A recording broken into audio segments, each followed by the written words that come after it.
Bret, that sounds like an impressive title. Thanks for being with us, man. I don't know how impressive it is, but glad to be here. All right, so let's talk about specifically, we talk about a lot of things here. First of all, I want to get your background, and certainly you're not just some professor guy, egghead guy who doesn't know anything about sports. Tell me about your sports background. Well, I went out of high school, graduated. I'm from Crestline, Ohio, same hometown as Joe Godfrey. Yeah, that's what I was about to say. Joe and Mike Gottfried. Matter of fact, Joe was the main reason that I came to the University of South Alabama, because he had just taken the assistant AD job with Cliff Ellis at that time, and he and my dad played high school basketball together and all the sports in our little small town of Crestline, and called my dad and said, hey, I think it'd be a great opportunity for Bret, because I was being recruited by some Division III schools in Ohio, and my high school coaches we played in the Ohio State Championship that year, and Ohio State coaches weren't interested, and I knew I wanted to play Division I baseball, and I wanted to get out of the cold. Yeah. so I took Joe up on the opportunity and came down and walked on, and then earned a scholarship with Coach Stanky, and my brother actually followed me. He started at Murray State in Kentucky, and he came down and redshirted, and then he played a couple years after I transferred, after Coach Stanky retired. But I came down and played for Coach Stanky for 2 years, and played one fall season for Coach Kittrell, and just decided to go over to the University of West Florida, and I played there for 2 years, and then I was signed by the Seattle Mariners and played in their organization for a summer and won a Northwest League championship. Had the most appearances out of the bullpen. I was a setup guy for a guy named Tommy Little from Mobile that played at the Tulane University over in New Orleans. And after I finished playing baseball, I joined the United States Air Force and ended up retiring from the Air Force. I spent 4 years on active duty and then 16 in the National Guard and Reserve, and I started teaching and coaching in 1990 in Ohio, and I've been in Ohio and Alabama and New Mexico, teaching and coaching Division II college baseball, junior college Division I baseball, many years of high school baseball, and coached several other sports as well. So when you came up playing baseball, did you play more than one sport in your relatively small town? 3-sport athlete, football, basketball, baseball. My father played at Crestline, then he went to Ohio State. He played with Jerry Lucas and John Havlicek, and Bobby Knight was on that team. And great team. Yeah, they ended up winning a national championship. But the stories I get from Joe and Mike, Mike always says, I don't think you realize how good an athlete your father was. So, I said I think I have somewhat of a grasp. If he could play, with the likes of John Havlicek and Jerry Lucas and Larry Siegfried and guys like that played in the NBA. And anyway, the story is he went there, and he probably would have been a starter on that team, but Fred Taylor was the head coach at that time, and kind of challenged my father and made him a sixth man to start out to see how bad he really wanted it, because everything kind of came easy to him from what I understand. He could have played any sport that he wanted and been pretty good at it. And you hear stories from different people because it's a little small town, and he ended up transferring to the University of Arizona and playing baseball out there, and then he broke his wrist and decided to go back to Ohio, went to Youngstown State, and then he and my mother got married, and the rest is history. Four children later. I asked you about being a multi-sport guy in high school in Crestline, and then concentrating on baseball when you got to college. And that kind of leads us into what I was really interested in. I saw some kind of research by you, some opinions by you. Let's talk about this, specifically travel ball. And I guess most prevalently, I guess that would be baseball and basketball, although I guess soccer certainly would fall in that. Well, I've had experience with it with volleyball. Volleyball? I've got a daughter that played volleyball, so it's my second marriage. My first marriage, neither one of my children ended up playing a lot of sports, but my second wife, her daughter played volleyball, so she did some. I didn't do a whole lot of traveling because I didn't believe in it. So, it boils down to, in my humble opinion, in my educated opinion, that I did just for giggles today. I plugged in some things online and looked at some different travel teams, and you're looking from anywhere from $3,000 to $6,000 that these parents are paying for their children to go get baseball lessons, whatever you want to call it. I would just as soon take that $3,000 for a summer and put it in the bank. And we're talking 8 to 16, 17-year-old kids. By the time they get to college, you're going to have enough money for them to go to school. Do you think a lot of the motivation for parents is, if I don't send Johnny or if I don't send Joan to be on this travel league team, they're going to fall behind, they're not going to get a college scholarship? Do you think that is a lot of it, of just, I don't want my kid to fall behind in whatever sport? I think that's a majority of it. Because they're going to school and they're hearing things from other kids that are saying, hey, I play on this travel team, I play on that travel team, we go here, we go there. And the kids have an interest in it, but, it also leads to so many different things. College is about getting an education. And, I was fortunate to have people in my life that instilled that in me. Guys like Coach Stanky and then Coach Spooner and even Coach Kittrell. When I went through my doctoral program at the United States Sports Academy, I did my mentorship under him at the University of South Alabama. So academics, when I came out of high school, I came to South Alabama to be a professional baseball player. Yeah. I didn't come to be a student. Yeah. But you learned real quick that you're a big fish you're a small fish in a big pond. And, you're playing with guys from all over the country, and they're pretty good. So, in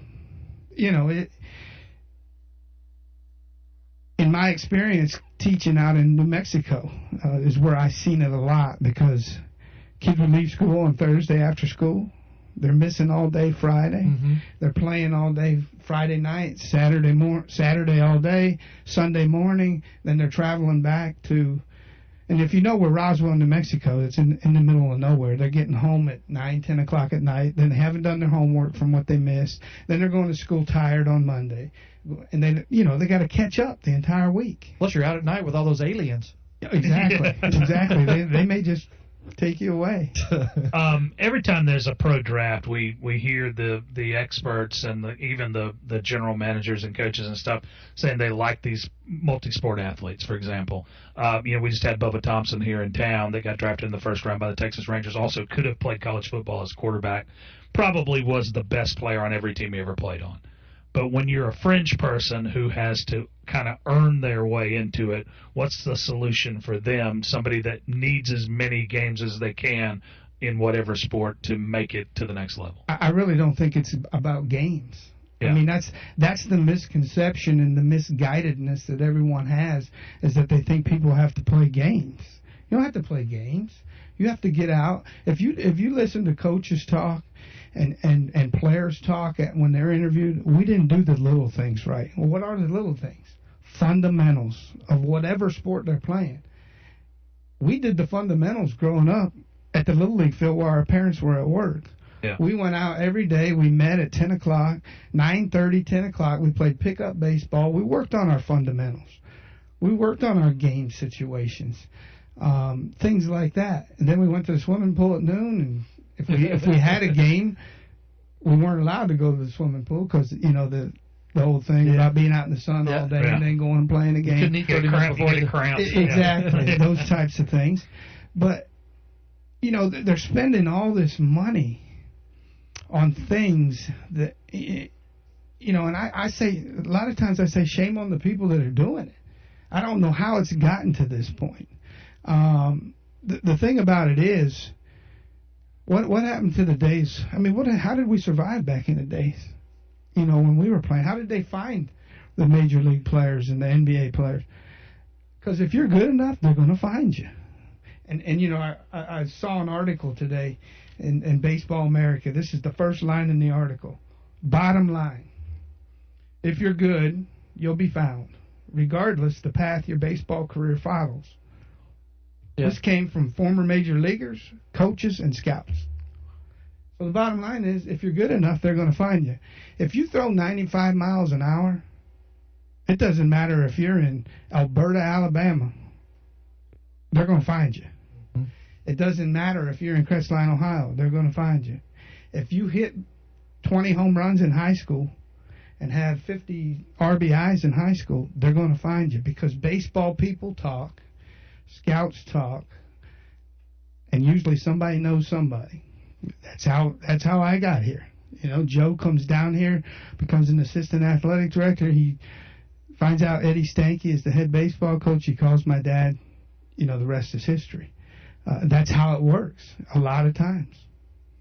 I want to talk about, you stay with us for another segment, Joe? Okay? Yeah, I can stay for it. We'll do that. I want to talk about, are there benefits? I mean, do people get better doing this? Because obviously there's a lot of people who do it and a lot of coaches who invest in it and parents who decide it's a good idea. So I want to talk about that. We'll try to hit on, you know, if you see any positives from these travel league teams, whether it be volleyball or baseball or softball or basketball. So we'll talk about that when we come back. We were talking to Bret Simmermacher, former baseball player at South Alabama, and now as the chair of sports coaching at the United States Sports Academy over in Daphne. This is Sports Drive 105.5 FM, WNSP, and WNSP.com.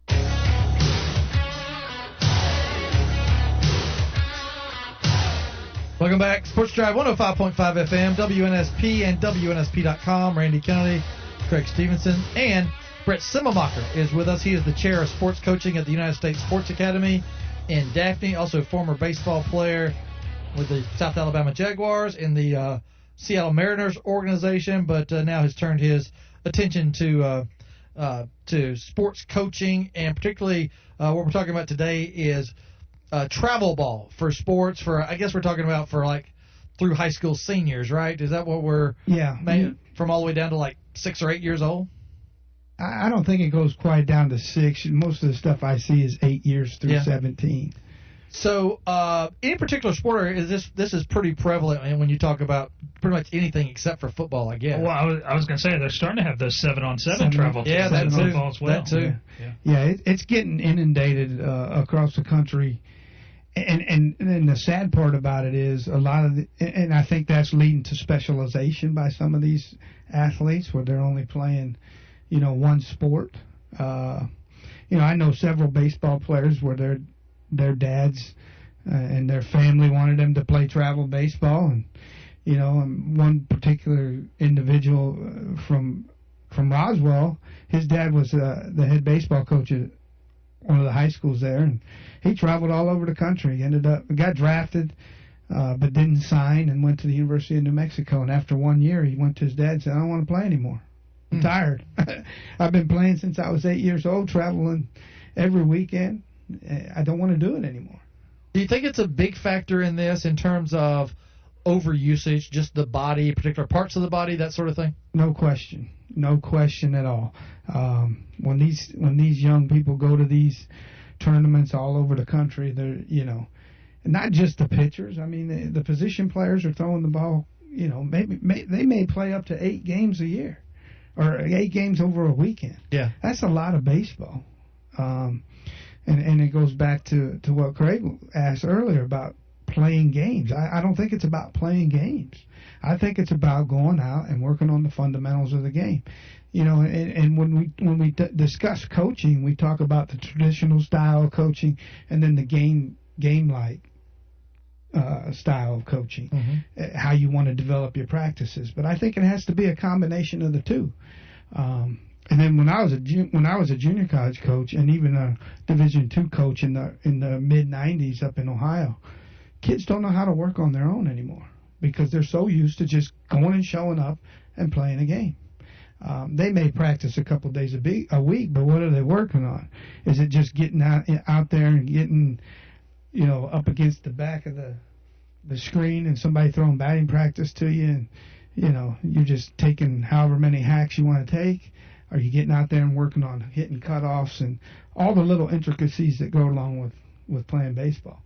I think that's particularly true when you start talking about basketball. I guess girls and boys basketball is that, that sport seems to me more than even baseball or football or whatever, where if you just play the games, you are not doing the things that, are necessary that really help you get better. I mean, and everybody wants to play at the highest level they can play. Sure. But, I mean, the Jerry Rice commercial says it better than anything.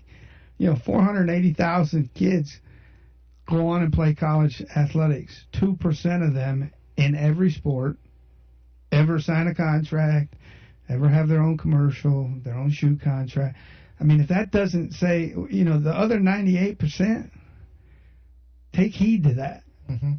And that's even the people who are good enough to go to college. Exactly. Which is a small percentage. It's like, every sport. The NCAA, that's a great website for people to go to, and just plug in the statistical data for what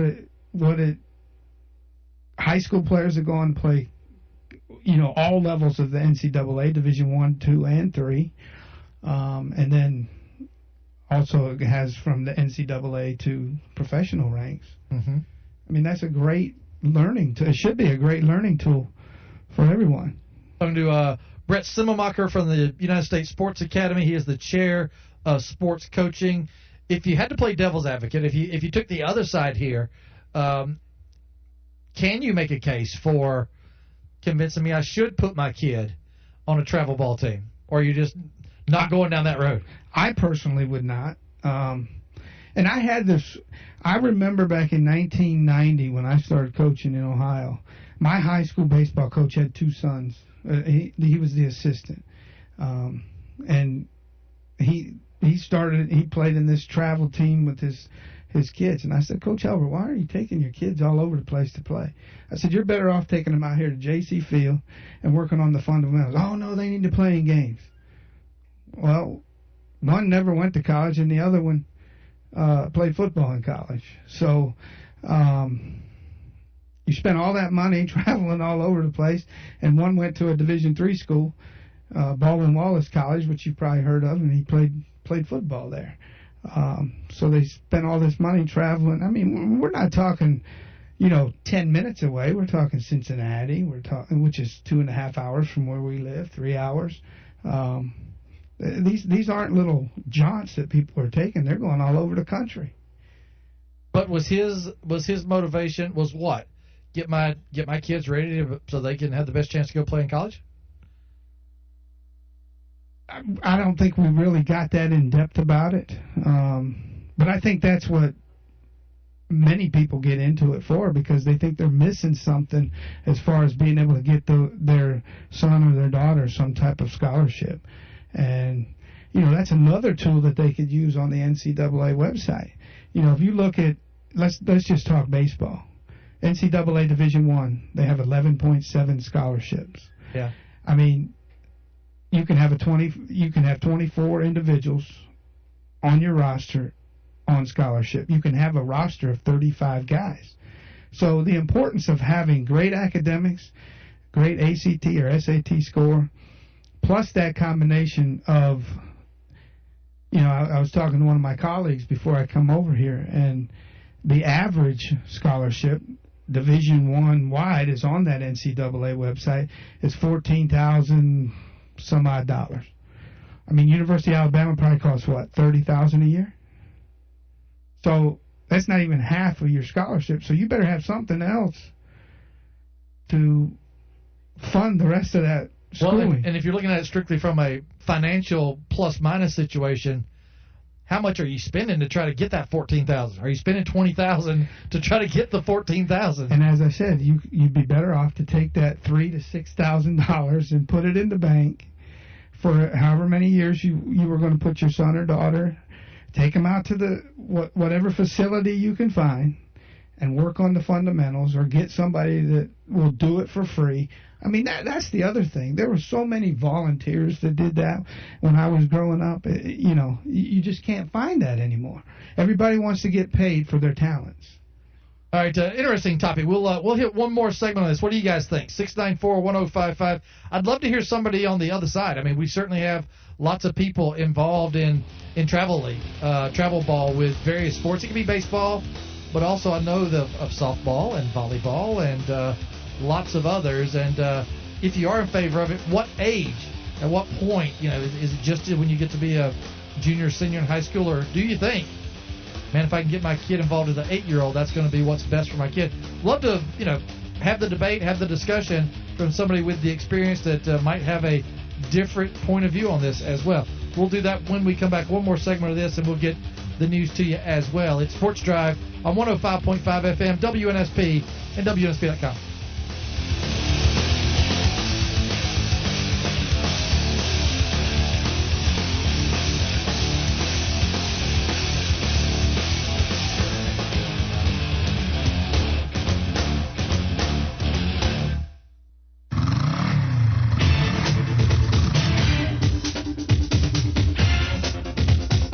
Country's first FM all-sports radio station presents Mobile's most popular afternoon talk show. Let's not fill the air with insignificant chatter.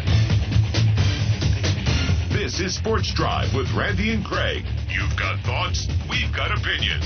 Live on 105.5 FM, online at WNSP.com. Welcome in. Hour number 3 of Sports Drive on 105.5 FM, WNSP, and WNSP.com.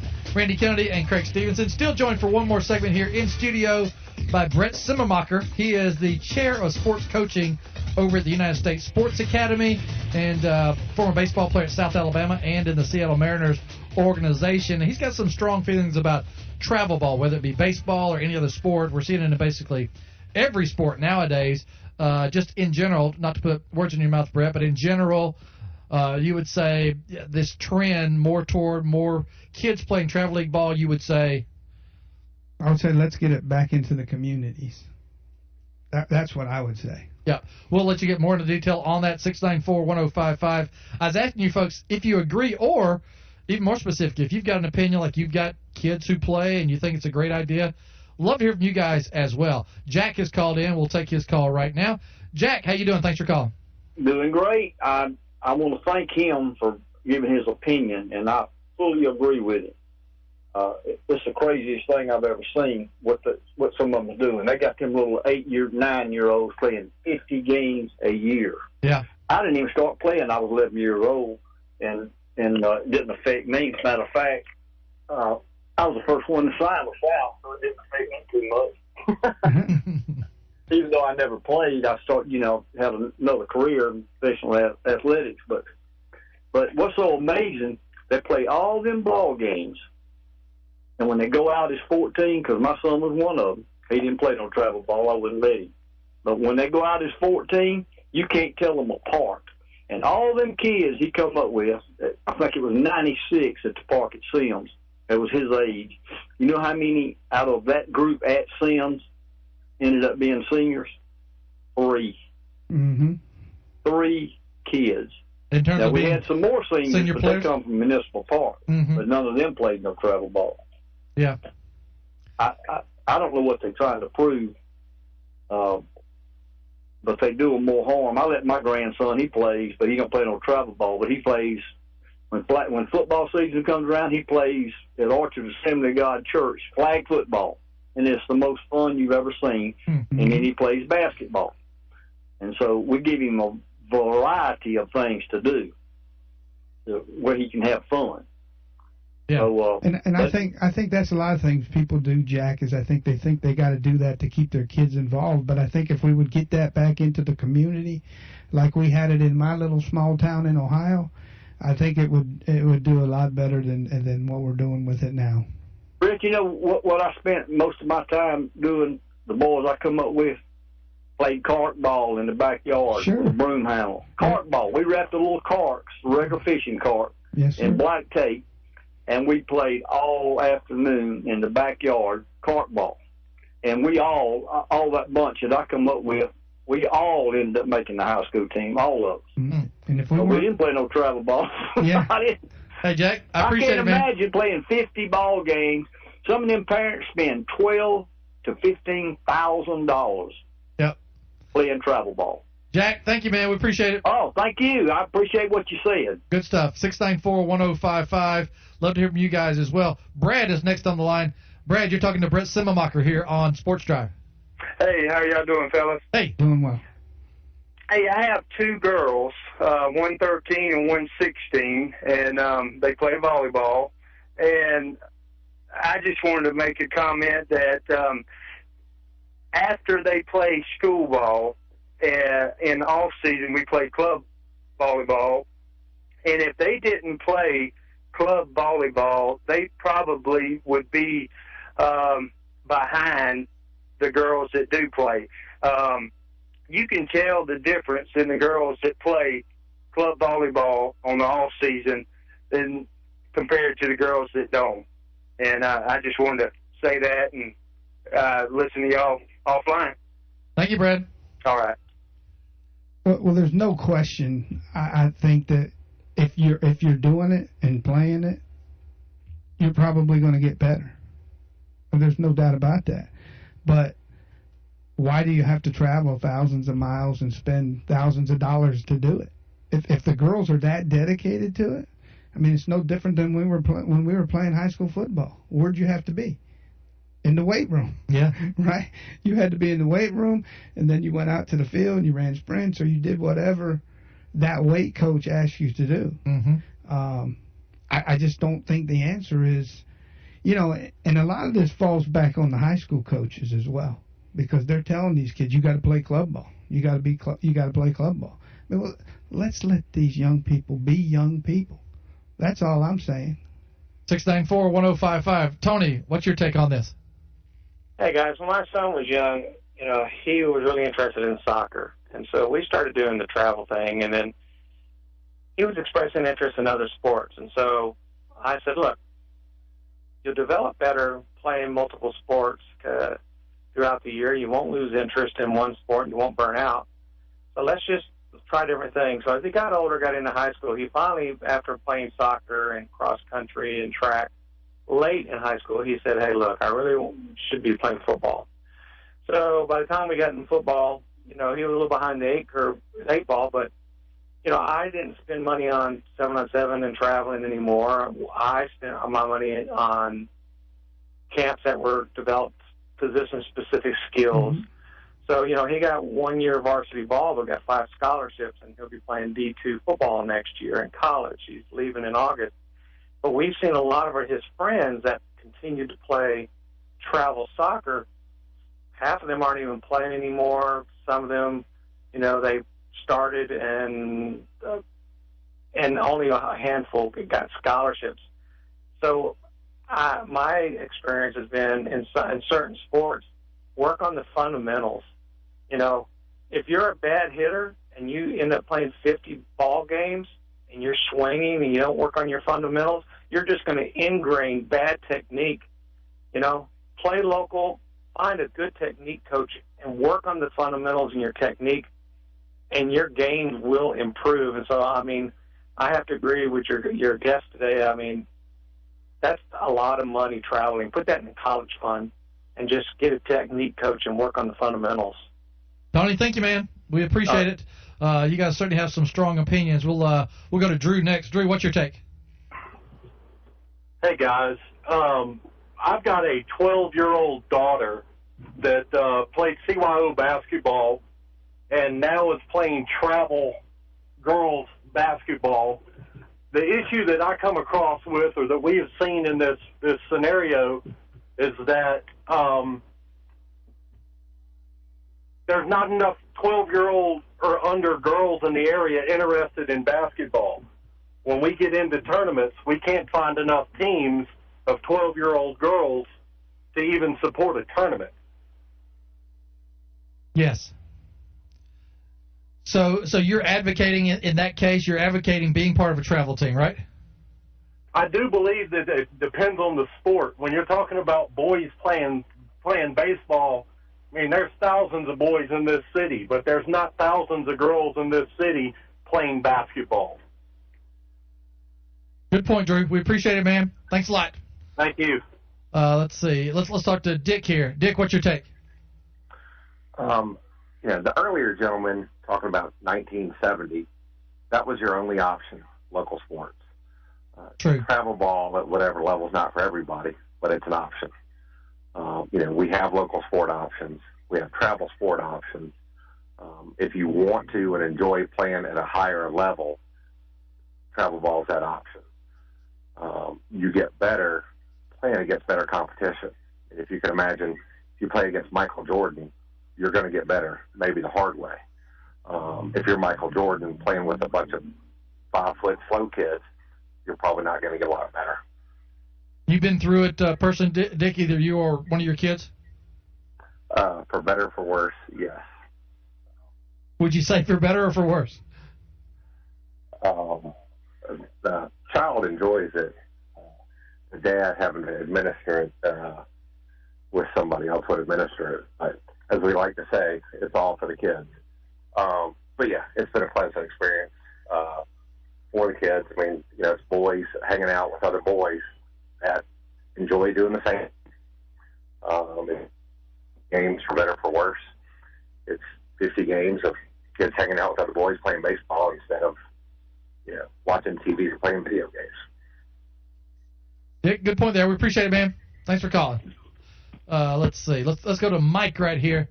Mike, what's your take? Yeah, hello. Can you hear me? Yeah, we're good, man. All right. Yeah, I appreciate the guy being on the radio.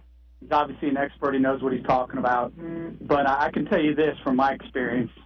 If you're not playing travel ball, you're playing rec ball.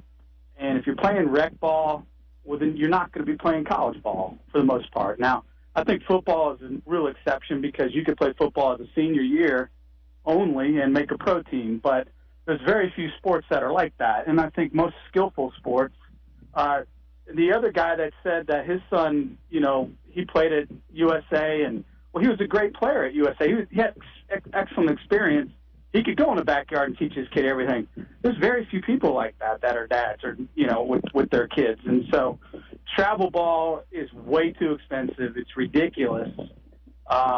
You're right. I think if you did put the money in the stock market, you'd be better off, because most of these sports don't even have full scholarships. But if you want to play, you got to pay. And so unless you can get that expert or your dad's an expert, you've got to play travel ball if you're a kid. And that's what's sad. Now, I think your guest is extremely bright in the fact that he would like these experts to volunteer their time, and I wish they would.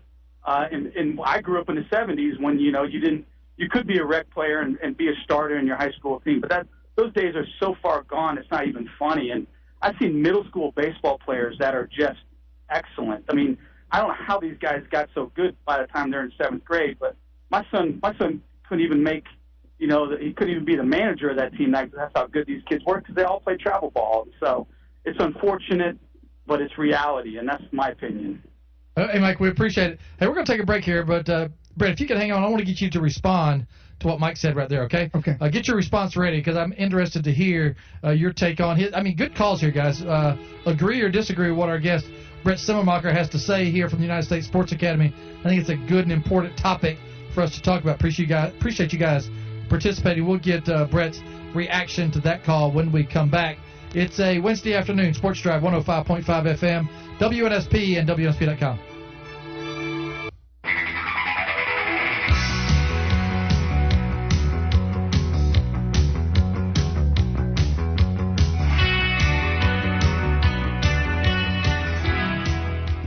Welcome back, Sports Drive 105.5 FM, WNSP and WNSP.com. Guys, you can give us a call at 694-1055. Our guest here in studio, Bret Simmermacher, is from the United States Sports Academy over in Daphne. He is the chair of sports coaching. We've been talking a lot about travel ball. And, Bret, appreciate the calls, everybody. You continue to call us up. But, Bret, I want to give you a chance to respond to what Mike said. Good caller on the other side of the break when he was talking about travel ball. He was in support of travel ball, and one of his points was, look, you can't, these kids aren't going to have a chance to play in college if they fall behind by not playing travel ball. What's your response to that? Well, my response to that is I think that's the biggest fallacy that's out there that people buy into. If here again, I'm going to go back to the statistical data that's out there from the NCAA that says and I'm talking baseball, somewhere between 7 and 9% of kids that even play high school baseball go on and play college baseball. So, if you're in the top 7 or 8% in the country of playing baseball, you're going to go on and play at the college level regardless of whether you play travel baseball or not. I am a firm believer that players get better by practicing, and they get better by practicing fundamentals, not by playing games. So if you're a good player, I think you need to find some sort of routine where you go out and work on the basic fundamentals. Kids would ask me all the time when I'm coaching, Coach, how do I build up my arm strength?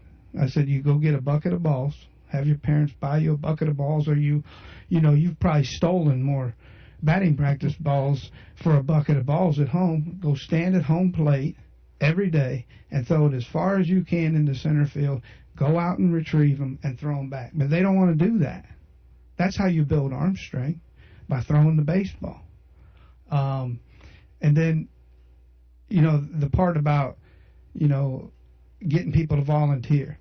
When I was growing up playing Little League and what we called Pony League, which was, 13 to 16, that age range, it was people from the local community that worked at the local factories and the different businesses in town. They weren't former professional athletes or even college athletes or anything of that sort.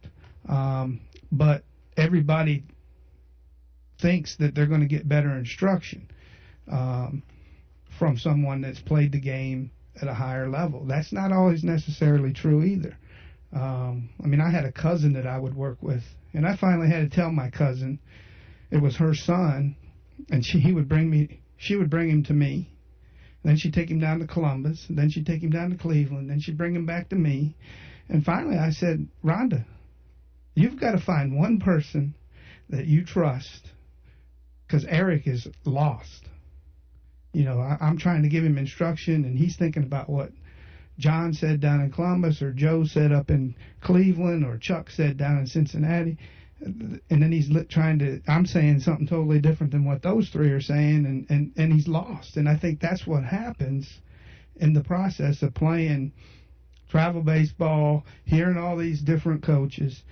They just got to trust. If your son's got a live arm and can throw a baseball, he's going to get seen.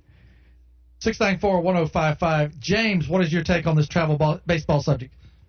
I was just calling to let y'all know that I agree 100% with the guys saying, but a guy that y'all talked to the other day, Bubba Tuffle, he played traveling ball since he was, 7 years old. It didn't hurt him at all. No, it didn't hurt him. That's for sure. Thank you. Yeah, thank you, James. That's one guy.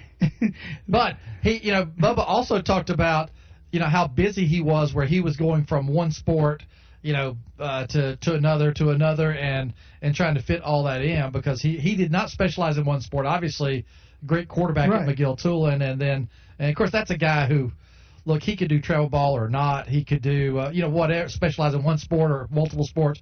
That's just a special guy who's going to have that ability to be drafted in the first round right out of high school. Well, as I said earlier, I was a 3-sport athlete. If I wasn't playing baseball, I was doing something with basketball. If I wasn't doing something with either of those two, I was doing something with football. Yeah. The bottom line is the kids have to want to do it, and if they want to do it, they're going to figure out a way to get their practice in. Don, what's your take, man? Yeah, guys, I wonder sometimes if a lot of parents aren't being, sold a package of goods, because I in my opinion, and I want everybody to understand that this travel sports is a for-profit absolute business. Bingo. There's a lot of people making a lot of money, and they're selling these parents and these kids a bag of goods that, this is something you need to do to get to the next level. It's just my opinion as a parent. We just need to expose our kids to a lot of different things and let them see what sticks. And if they're good enough, they'll get seen. And I believe what the gentleman said earlier, that if they are good enough, they'll get found. I absolutely believe that, and I just think it's the latest for-profit scam that's being sold to all these people. Couldn't agree more. Don, we appreciate it, man. That's a good call. I enjoy hearing people on both sides of this argument, but it is true that, man, you go to, I'm thinking of basketball particularly. You go to these basketball tournaments, they are charging you like crazy even to get in the door as a parent. And then you got to bring, so if you've got one kid playing, you got siblings, so you got to bring them along too. They're charging them to get in the door. It's there's no question it is a for-profit deal. Even if, these people have the most, the greatest intention in the world, they're wonderful people, there's no question it is a big business. And not only that, a lot of these are sponsored by companies that are making money of it. Like the biggest travel ball organization in the Southeast is Marucci, which is a bat company, for example. Nike sponsors all kind of basketball stuff and, so on down the line. My college roommate from the University of West Florida is part owner of Marucci Bats. Well, he's not going to do anything where he's not making money. Yeah. Yeah, if they're sponsoring these camps, that is for sure what they're going to do. I got just a minute here for Ben. Ben, go ahead. You'll be the last call this segment, but you guys hang on the line. Go ahead, Ben, real quick. Hey, I'll try real quick. My daughter played upward basketball. Wonderful program, wonderful coaches, wonderful everything. The referee at the end of her 6 years said she is head and shoulders the best player in this league, male or female. She went and played last year summer with a travel ball team. She was lost. Absolutely lost. So you talk about being good. She's an athlete. Any sport she plays, people want to know how long she's been doing it. It's like today. But she didn't know the technique. And if you're going to throw 95-mile-an-hour fastballs, you got to know how to throw a 95-mile-an-hour fastball. If you have a live arm, it's because someone taught you the proper way of throwing. I can't teach her how to shoot a basketball. Her travel league coach improved her play so much that she's now playing on a varsity team as an 8th grader. And she couldn't, she was pushing the ball, she was shooting it too straight, she wasn't dribbling correct. And then one day of softball, the guy said, "You're going to tear your arm up, you're throwing it wrong." And in 5 minutes, he had her throwing it right, and she was smoking the ball. It's what travel ball did for my daughter, is it taught her, it took a great athlete and taught her the proper way to advance her skill. Excuse me for going on. Ben, we appreciate it, man. That is a positive testimonial there for Travel League Ball. Hey, Bo and Steve, you'll hang on. We'll talk to you guys when we come back. Bret Simmermacher from the United States Sports Academy is with us here on a Wednesday afternoon Sports Drive, 105.5 FM, WNSP, and WNSP.com.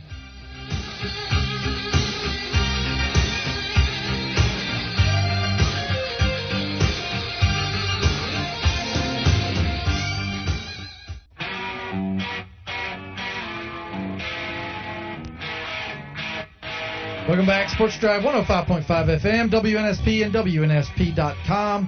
Happy to have Bret Simmermacher in from the United States Sports Academy. He is the chair of sports coaching. We're talking a lot about travel ball for whatever sport. We're talking a lot of baseball, but for whatever sport, and had some really good conversations and folks on both sides of the argument. We'll hear from you guys at 694-1055. Bo, what is your take on this subject? Yeah, I can't speak for, football, of course. I don't think it really applies.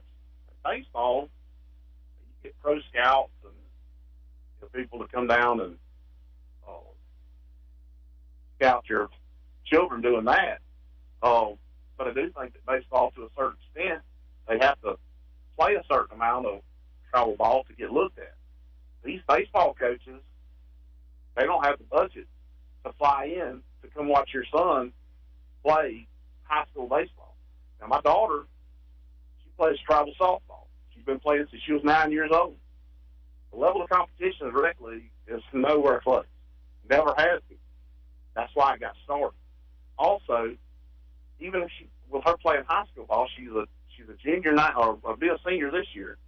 She's committed to the University of Georgia to play softball. But she wasn't seen playing high school ball. She was seen in the summer when the coaches that coach college softball are able to come and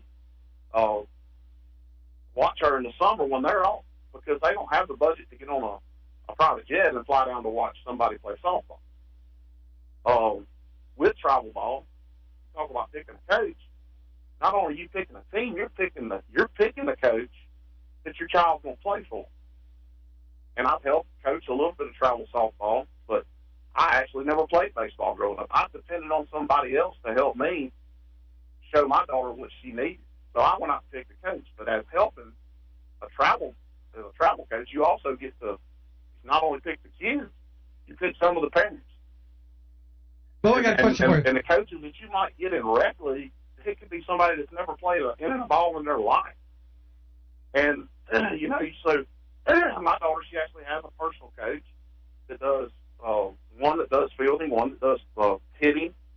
So like I say, I mean, to say that, well, it's just absolutely ridiculous that she shouldn't play travel ball. Well, for her to get ready to play SEC level ball or Sun Belt level ball or any Division I or Division II softball, you're not going to go out there at a rec league, West Mobile or Sims or Mims or wherever, with a bunch of other 17, 18-year-old girls that really don't do it and don't have any intentions of doing it, face that, then go and play in the SEC level and face that.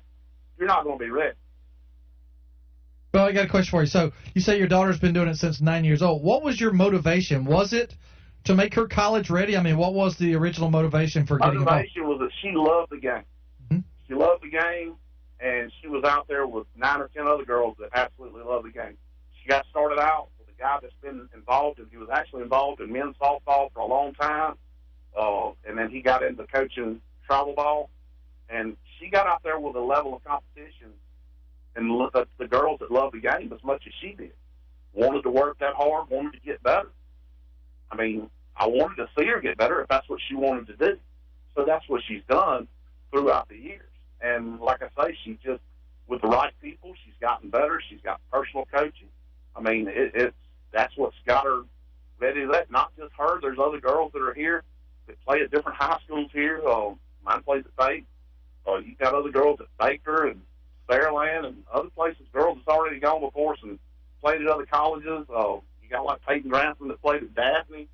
And you got several other girls. You got a couple girls there now that's committed to Southern Miss. It's at Daphne. One's committed to Auburn. I mean, those girls were all in the same ring playing travel softball. I can't speak for other sports, but for softball, if she wasn't have been playing travel softball, University of Georgia or any of the other schools that even looked at her would have never seen her out there playing at Sims Ballpark on a Thursday night by some guy that's never coached a day in his life. Hey, Bo, we appreciate it, man. Good call. Right. Brett, how would you respond to that? Well, I would respond to that by if you've got a personal coach and has she went to any of the camps of any of those schools that he's talking about? Why do they have to go try? I mean, other questions that I would ask him is at what expense have you paid to earn that scholarship? As I said, the average scholarship is $14,200. I don't know what it costs to go to University of Georgia, but also you got to throw in the out-of-state tuition, all that kind of stuff. How much money have you thrown in it since she was 9 years old to earn that scholarship? Is it going to be worth it? He brought up something that I wanted to ask you about. What about the private coaching we're seeing going on? He mentioned the hitting coach and the fielding coach, and of course, David Morris is one of the most respected quarterback coaches in the country right here in Mobile. How does that fit into all this? I mean, to me, it all boils down to the player. Yeah. Is the player? I mean, I was talking to someone, and they've had their kids or their son in the car players, the two quarterbacks, David and Derek, and Derek, in their camp since he was like 7 years old. And here again, if you can afford it, and you think that's the only way to go, then I'm not saying you shouldn't. All I'm saying is you've got to look at all the things that you're doing. And all the numbers and all the statistical data that's out there. I don't know of too many professional women's softball leagues. And if there are, I don't know how much money they make. Yeah. But in the long run, at some point, she's got to get some kind of college degree and go to work, right? She's probably not going to be playing women's softball. 694-1055. Carl, what's your take on this? Hey, great. Thanks for taking my call. Yeah. I wanted to comment that, and kind of follow up what he said. That's not the only option. Another trend is baseball academies. There are youth baseball academies that the in Major League Baseball and even for softball. They're establishing in cities like New Orleans, Cincinnati, Washington, where you can basically you have the equipment like pitching machines or computers that analyze a swing, and they can hold clinics, and it can be done in one location. And they can also, it's not trying to eliminate leagues, but it's a more affordable way of getting the kid the right instruction and getting access to clinics and camps locally, as opposed to having the whole family travel or spending a lot of money investing in kids all over the country. So the travel leagues are great, but I had a lady I spoke with that told me that her kids played travel ball, and another friend of the family's son did, and she said the friend of the family's son just happened to have a shoulder gifted from God, and he could throw a 99-mile-per-hour baseball, and nothing her son could do would ever make him do that. So he progressed and went on in to play Major League Baseball, but he had this shoulder from God, and nobody else did, and their progression kind of stopped after, they got out of high school. So, Carl, that's a good point. Thank you, man. Yeah, I mean, there are individuals that, let's face it, not everybody can be an elite softball player, an elite baseball player, an elite basketball player. The parents got to look at all the options that they have available to them, and they got to do what they think's best for their child. And when my stepdaughter was involved in travel volleyball, she wasn't doing it she was doing it for the camaraderie. And did she get better? Yeah, she got better. She played on the high school team, and that was the only thing she wanted to do. She knew she wasn't going to go on and play college volleyball anywhere. She knows she wants to be a nurse like her mother, and that's what she's going to school to do. And that's what I'm saying. We just need to think about what's the big picture. If there are women's, there's not too many WNBA players. There's not too many NBA players, even from colleges. There were 40 this year, 44 drafted, I think, this year out of 60 came from college. And there were, I forget what the numbers were, like a couple thousand that were draft eligible. So, you got to weigh the options that you have. Yeah, and I think a good part about this conversation is just to be thinking about, okay, what's your motivation? And if your motivation is, I have to put my kid in these travel teams and we have to spend all this money because otherwise we've got no chance to keep up, I think your message is... I don't think you have to do that. Steve, what's your take, man? Hey, guys, how y'all tonight today? Good. You don't have to play that travel ball. My middle daughter, she never played a day of travel ball. She went to play college softball. Now, my son, he's going into his senior year in high school. He's already got a baseball scholarship on the table. He's playing his first travel ball summer this summer. So you don't have to. Kids can make it without it. He's had 3 travel ball teams recruit him, and it was just an extraordinary amount of money. They were going to travel to Atlanta and all these places, and it was crazy. I was going to do it if he wanted to. He didn't want to do it. I said, that's fine. But he's playing some of the local teams, the local league, and he just wants to do some local tournaments. But you don't have to play that. Steve, thank you, man. We appreciate it. Hey, Brett, really appreciate you coming in today, man. I had fun. It's been a good topic of conversation. You're not going to completely settle something like this, but we've certainly put out some good information, and your expertise on this has really been welcome. I appreciate y'all having me. There we go. This is Bret Simmermacher from the United States Sports Academy. He is the chair of sports coaching, and we'll get you on again sometime. All right, Brett? Sounds wonderful. There you go. One more segment here. We got all the news to get to. We'll get you caught up on date on everything you need to know before we turn it over to Tommy Prater and Inside Alabama Racing. One segment to go on a Wednesday Sports Drive, 105.5 FM, WNSP, and WNSP.com.